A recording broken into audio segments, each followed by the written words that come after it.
보시고. 내일 전화상으로 대만할 수 있어요. 연락 주세요. 네.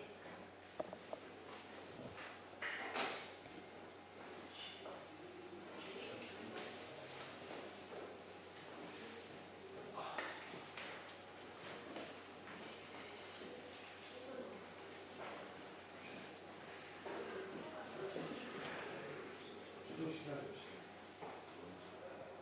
그 일정을 나가야지.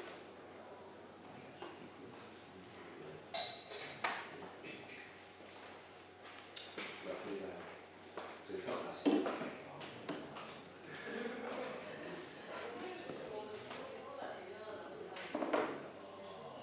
저도 제 생각이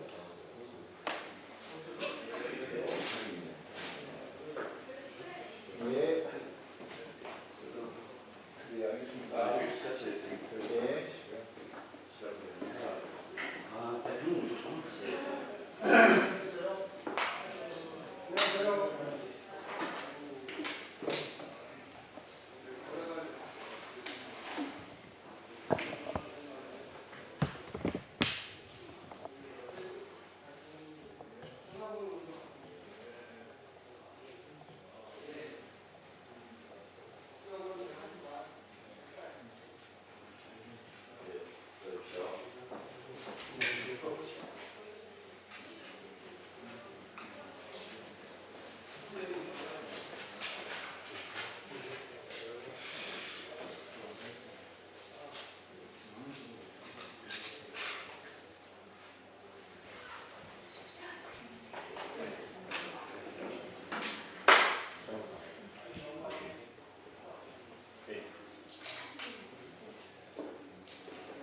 여러분께 대한상공인당과 함께 소상공인과 자영업자 여러분에 대한 민화적인 약속을 말씀드리고자 합니다.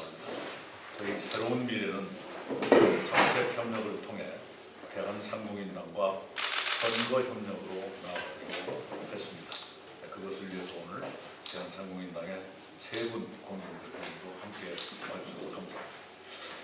상시근로자 10명 미만인 소상공인 사업체는 전국에 412만 개로 전체 사업체 608만 개의 67.7%에 달합니다. 또한 종사자 수는 720만 명으로 28.8%나 됩니다. 광주에는 소상공인 기업 18만 8,997개, 26만 9,596명이 이곳에서 일하고 계십니다. 광산구에는 5만 2,287개의 소상공인 기업과 7만 6,782명의 종사자가 있습니다. 코로나 위기가 지나가나 했더니 지금은 고금리, 고환율, 고물가의 삼고가 지속돼 소상공인의 어려움이 계속되고 있습니다. 금리도 환율도 물가도 모두 소상공인이 잘못해서 오른 것이 아닙니다. 제 주위에는 코로나 때보다 지금이 더 어렵다는 소상공인 여러분들이 많이 계십니다. 이분들을 위해 저는 소상공인당과 함께 다음 5가지 약속을 드립니다. 첫째, 소상공인 전문은행을 설립하겠습니다. 소상공인들은 남다른 금융 서비스가 필요합니다. 그래서 소상공인 또는 시장 상인의 금융을 전문적으로 지원하기 위한 소상공인 전문은행을 설립하겠습니다. 금융당국도 지난해 은행권에 특화 전문은행 도입을 검토한 바 있습니다. 지금 우리에게 무엇보다 필요한 특화은행은 바로 소상공인을 위한 전문은행입니다. 인천 등 몇몇 지자체가 지자체 단위에서 소상공인을 위한 공공은행 설립을 추진했지만 자본금 조달 등의 문제를 해결하지 못해 좌초됐습니다. 이 일이 지자체 차원으로 해결할 문제가 아니라는 것을 보여줍니다. 전국의 소상공인을 도울 수 있는 특화 전문은행이 필요합니다. 소상공인 전문은행은 소상공인 종합지원 플랫폼 구축, 소상공인 전용 신용평가, 소상공인 맞춤형 금융상품 개발, 자산관리 컨설팅 등의 역할을 통해 소상공인들의 필요를 가장 가까이에서 채워줄 수 있을 것입니다. 둘째, 코로나 기간 소상공인에게 지원된 긴급자금 지원 대출의 이자를 면제하도록 추진하겠습니다. 미국 등 선진국들은 코로나 기간에 발생한 소상공인들의 피해에 대해 국가가 공적 부조 성격의 무상 지원을 했습니다. 우리나라는 이자 상환 조건을 완화한 대출 형식으로 지원했습니다. 코로나 기간 자영업자들을 위해 지원된 긴급자금 지원 대출의 2년 거치 기간이 만료돼 3년 차부터 원리금 상환에 들어가야 할 때입니다. 코로나 위기 이후 경제 회복을 기대했지만 지금은 고금리, 고환율, 고물가의 삼고로 소상공인의 어려움이 지속되고 있습니다. 이분들을 도와드리기 위해 2년 동안 납입한 이자에 대해서는 원금에서 이자를 차감하고 3년간 원리금을 상환할 때도 이자를 면제할 수 있도록 정부와 상의하겠습니다. 이를 위해 필요할 경우 22대 국회 임기 시작 후 소상공인을 위한 추경도 검토해 보겠습니다. 셋째, 소상공인청을 설립하겠습니다. 소상공인과 소통하며 소상공인 산업정책을 전문적이고 체계적으로 전담하는 소상공인청을 설립해야 합니다. 현재 중소벤처기업부가 이 업무를 함께 하고 있지만 중소벤처기업부는 중소기업, 벤처기업, 유니콘 기업 업무에 더해 소상공인 업무를 하고 있을 뿐입니다. 업무 범위가 넓다 보니 지원 정책이 정교하지 못합니다. 벤처기업과 중소기업은 소상공인과 처한 현실과 지원 대책이 다를 수밖에 없습니다. 이미 독일과 일본 등 선진국은 소상공인만을 다루는 전문 부처가 있습니다. 그래서 제가 국무총리로 일하던 시절 문재인 대통령께서는 우리나라 자영업자의 특수성을 고려할 때 하나의 독자적인 산업정책 영역으로 볼 필요가 있다고 말씀하신 적도 있습니다. 윤석열 정부도 인수위 단계에서 소상공인청 설립을 적극적으로 검토한 바 있습니다. 22대 국회에서 준비를 시작해 늦어도 다음 정부가 들어설 때까지 정부조직법을 개정해 소상공인청을 설립하겠습니다. 넷째, 소상공인 자영업자도 출산 보육 지원에서 소외되지 않도록 하겠습니다. 작년 부영그룹이 아이를 낳은 직원에게 출산장려금 1억 원을 준다고 해서 화제가 된 바 있습니다. 그러한 출산장려금의 세금을 매길 것인지가 논란이 되기도 했습니다. 정부는 회사로부터 지원받는 출산 양육 지원금에 대해 세금을 매기지 않기로 했습니다. 이 뉴스를 듣는 소상공인 자영업자분들의 마음은 착잡합니다. 비과세 혜택이 절실한 분들은 소상공인 자영업자인데 정부의 비과세 혜택 대부분은 직장인 즉 임금 근로자를 대상으로 하기 때문입니다. 통계청이 어제 발표한 합계 출산율은 0.72명입니다. 저출생 위기에 대응하기 위해 정부는 다양한 출산 육아 지원 정책을 시행하고 있습니다. 그러나 그 대부분은 임금 근로자 중심으로 구성되어 있어 700여만 자영업자는 사실상 지원의 사각지대에 놓여 있습니다. 아이가 다치거나 아플 때 직장인은 연차를 사용하지만 자영업자는 문을 닫거나 인건비를 부담해 대체 인력을 투입해야 합니다. 육아휴직, 출산휴가급여는 고용보험 가입자에게만 제공되므로 대부분의 자영업자는 지원을 받지 못합니다.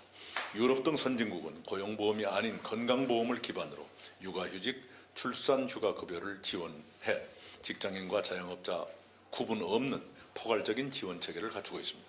육아휴직, 출산휴가급여 지원을 고용보험 가입 여부와 무관하게 모든 부모가 누릴 수 있는 돌봄권으로 인식해야 합니다. 자영업, 노무 제공자, 프리랜서, 시간제 근로자 등 다양한 고용 형태에 맞춘 출산 보육 정책을 시행해야 합니다. 자영업자도 아이를 낳고 건강하게 키울 수 있는 사회를 만들어야 합니다.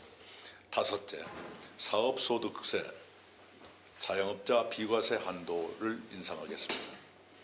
과세 특례 상한을 현행 매출 1억 2천만 원에서 2억 4천만 원으로 인상하면 그 혜택이 대폭 늘어나게 될 것입니다.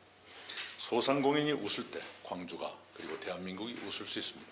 대한상공인당과 광주의 소상공인이 대한민국의 소상공인이 활짝 웃을 수 있도록 이상 5가지 약속을 꼭 해내겠습니다. 다음에 우리 대한상공인당 대표님들의 말씀을 듣겠습니다. 세 분이 같이 나가시죠. 세 분 나오시죠. 네, 같이 나가시죠. 예, 안녕하십니까. 대한상공인당의 정재훈이고요. 김현식입니다. 전희봉입니다. 예, 저희는 이제 방금 우리 이낙연 대표님께서 소상공인 정책에 대해서 소상하게 말씀을 해주셨기 때문에 그거는 빼고 나머지 정책만 말씀을 드리겠습니다. 저희는 사회적 약자를 대상으로 하는 정책을 전문으로 하고 있습니다. 따라서 노인, 장애인, 또 문화예술 종사자, 그 다음에 봉제인 이런 분들을 위한 정책을 굉장히 상세하게 지금 세우고 있습니다. 긴 말씀을 못 드리지만 광산을에도 그런 분들이 많이 계십니다. 그래서 저희는 우리 이낙연 대표님과 함께 소상공인 정책 플러스 사회적 약자를 위한 정책을 같이 세우고 같이 집행할 수 있도록 최선을 다하도록 하겠습니다. 저희는 항상 광주에 올 때 이낙연 대표님의 얼굴이 떠오릅니다. 여러분들도 광주의 얼굴이 대한민국의 얼굴이 될 수 있도록 많이 도와주시기 바랍니다. 감사합니다.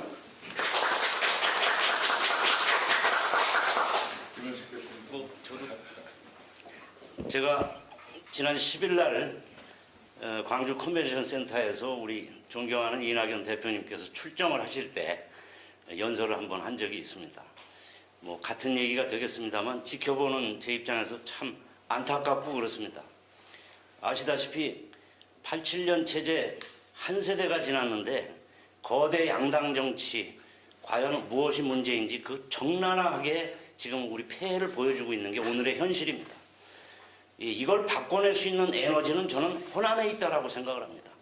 그 중심에 광주가 있고 광주가 이 지금까지의 이 거대 양당 정치 끝없는 진영 싸움으로 민생과 국익이 실종되는 이런 정치 바꿔줘야 되는데 이거 바꿔줄 수 있는 곳이 바로 광주인데 광주에서 그걸 해낼 수 있는 상징적인 인물이 바로 우리 이낙연 대표님입니다. 이낙연 대표님을 살려주셔야 광주가 살고 호남 정치가 살고 대한민국 정치를 바꿀 수 있다는 이 엄연한 현실을 절대 광주 시민들이 외면하시면 안 되겠다. 이런 말씀을 올리면서 꼭 우리 이낙연 대표님 성공을 기원드립니다. 저희와 함께 힘을 합해서 우리 소상공인들을 위해서 정책도 꼭 성공해서 약속을 지키도록 하겠습니다. 감사합니다.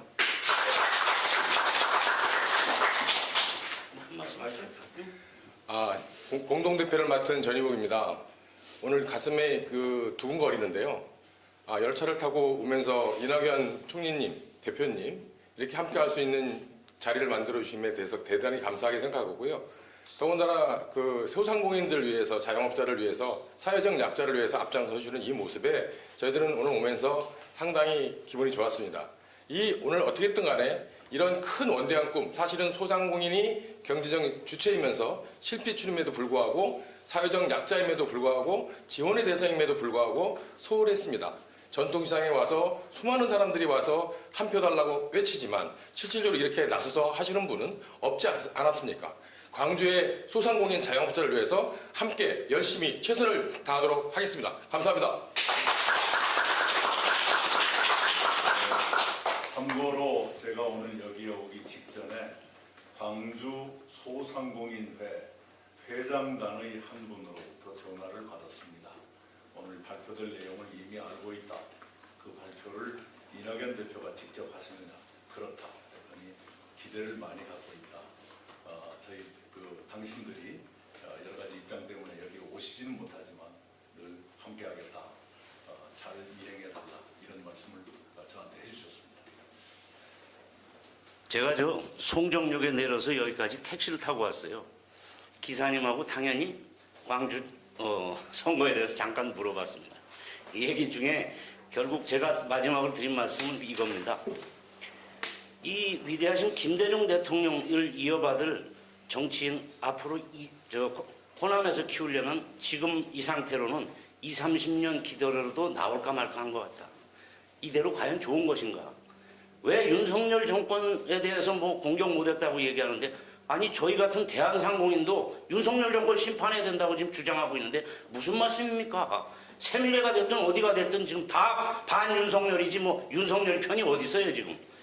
왜 여기 김대중을 이을 정치인들을 왜 싹을 다 잘라버리고 있느냐? 광주 시민이 그거 건져주셔야지 누가 하겠습니까? 제가 그 얘기했더니 막 흥분하시던 기사님이 마지막에는 조용해지시더라고요. 그거 옳은 얘기잖아요.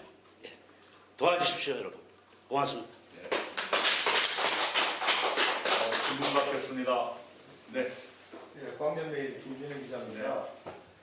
지난 25일 더불어민주당 광산을 청년 당원들 약 300명 집단 탈당을 해서 우리 새로운 미래당으로 입당을 했다는 발표를 했습니다. 그게 사실인가 하고요. 네. 만일 입당을 했다면 그 청년들에 대한 생각은 우리 후보님께 어떻게 가지고 계신가를 한번 답변 좀 부탁드리겠습니다. 네, 그분들을 제가 직접 만나지는 아직까지는 못하고 있습니다. 그런데 양소영 동지를 통해서 그 말씀을 들었고 그 사실관계를 확인한 바 있습니다.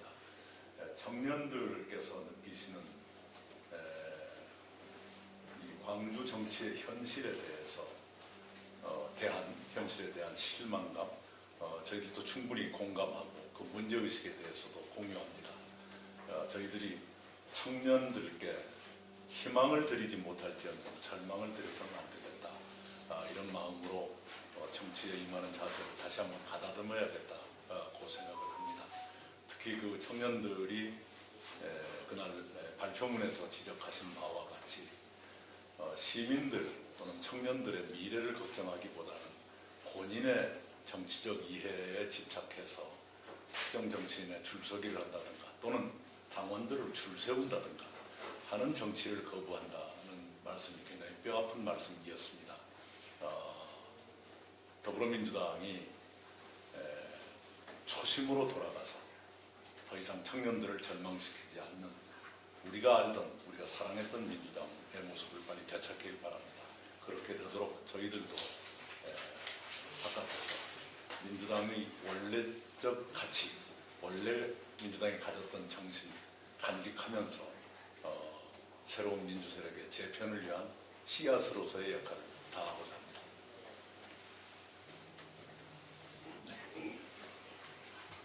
네. 네, 이준희 지휘자인데요. 이번에 정책혁명을 통해서 선거혁명도 행하기로 했다고 말씀하셨는데 구체적으로 선거혁명은 어떤 식으로 하시는 건지? 소상공인당에 속하신 분들이 저희들을 지원해 주시게 될 겁니다. 네, 소상공인당 창립대회 때 제가 가서 축사를 해드리고 그때 이미 여기 계시는 대표님들로부터 협력하자는 말씀을 들은 바가 있습니다. 연합뉴스 장학입니다. 보충 질문인데요.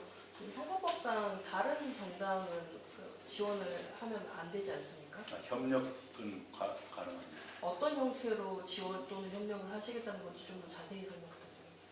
네.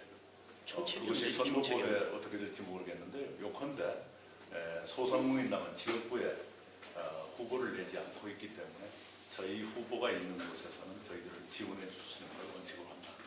그렇게 저는 받아들이고 있습니다. 정책을 설명해 드리는 거고요. 오늘 이제 이낙연 대표님이 발표하신 소상공인 5대 정책도 저희가 토대를 만든 겁니다. 그런데 지금 정책 연대를 하기로 했기 때문에 이낙연 대표님께서 발표를 하셨고 세부적인 것도 같은 기준을 만들어 가지고 저희가 이제 추진해 나갈 겁니다. 그리고 저희는 비례정당을 지금 만들고 있는 것이고 만들었고요. 전국적으로 이제 지역구도 나가시고 이제 비례도 하시는데 지역구에 나가실 때 정책을 저희가 설명을 해드린다든지 이런 식의 정책 연대로 보시면 될 것 같습니다.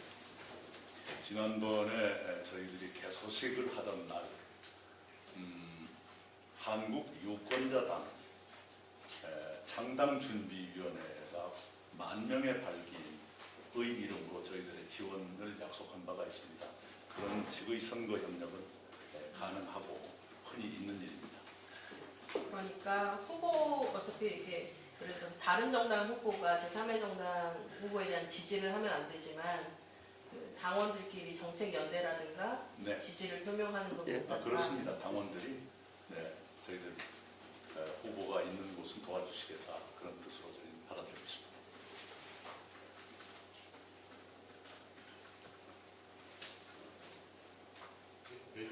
네, 감사합니다. 김 대표는 영광 가실 거예요? 아니 저는 못 가요. 못 가시면 제가 뜻을 전할게요. 예.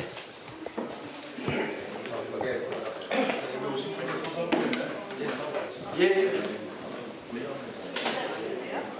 영광에는 또 한선주가 있잖아요.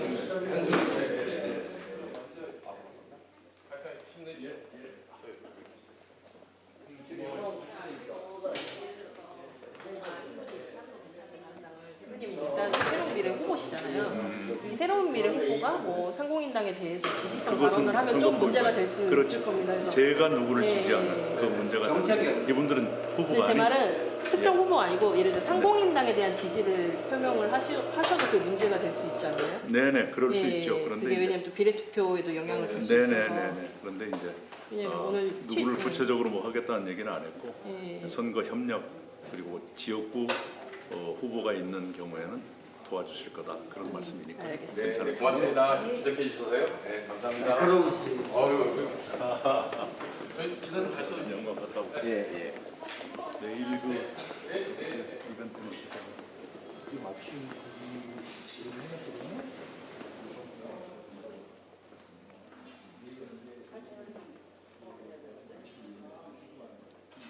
우리 사진이 하나도 없잖아. 사진 좀 받을 사진을 좀 확보를 해야 돼. 사진은 저희가 연락처를 하나 주시면 네. 보내드리라. 아 제가